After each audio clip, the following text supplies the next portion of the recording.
असम जैसी जगह उन लोगों के लिए ठीक है जिनको भूत प्रेत में दिलचस्पी हो। असम को भारत का काला जादू की राजधानी का खिताब भी मिला है। ऐसा कहा जाता है कि बहुत पहले दूर दूर से लोग यहाँ काला जादू सीखने आते थे। असम में ये भी माना जाता है कि अगर किसी ने काला जादू और मंत्र शक्ति में महारत हासिल कर ली तो वो इंसान को जानवर में बदल सकता है। असम में नागांव नेगोंड नाम का एक छोटा सा गांव है। इस गांव में काले जादू की कोई सीमा नहीं। यहाँ जानवरों और पंछियों की बलि दी जाती है।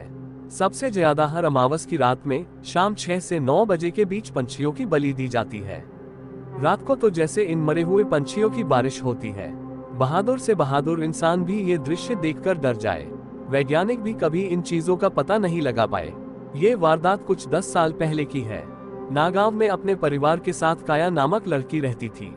वो 16 साल की स्कूल पढ़ने वाली युवती जिसके बचपन से ही आकर्षित रूप की चर्चा गांव भर में थी।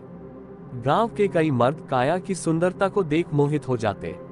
उसका जवान हुस्न, नीली आंखें और गोरा रंग देखकर मर्दों की बुरी नजर अक्सर उस पर रहती। एक दिन जब काया स्कूल से घर को लौट रही थी तब गांव के 4 आदमियों ने उसे अगवा कर लिया।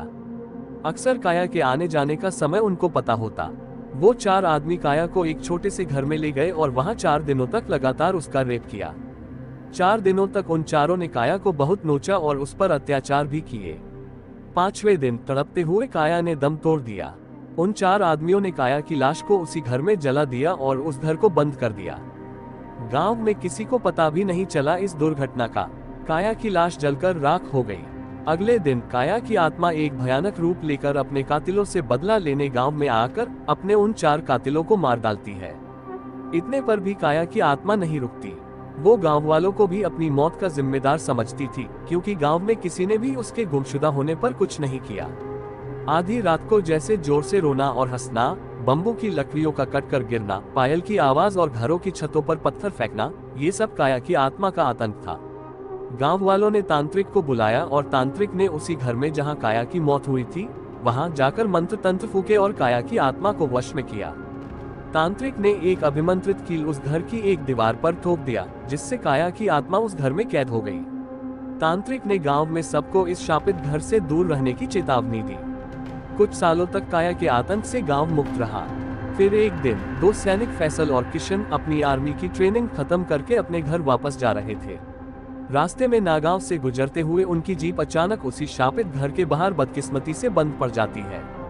फैसल, रात बहुत हो चुकी है और दूर दूर तक कोई गांव वाला नहीं दिखाई दे रहा। किशन, हाँ यार फैसल, इतनी रात को कौन हमारी मदद करने आएगा। वो दोनों बात कर ही रहे थे कि एक बूढ़ा आदमी हाथ में लाठी लेकर उनके सामने से गुजर रहा था। वो अपनी ही धुन में चला जा रहा था।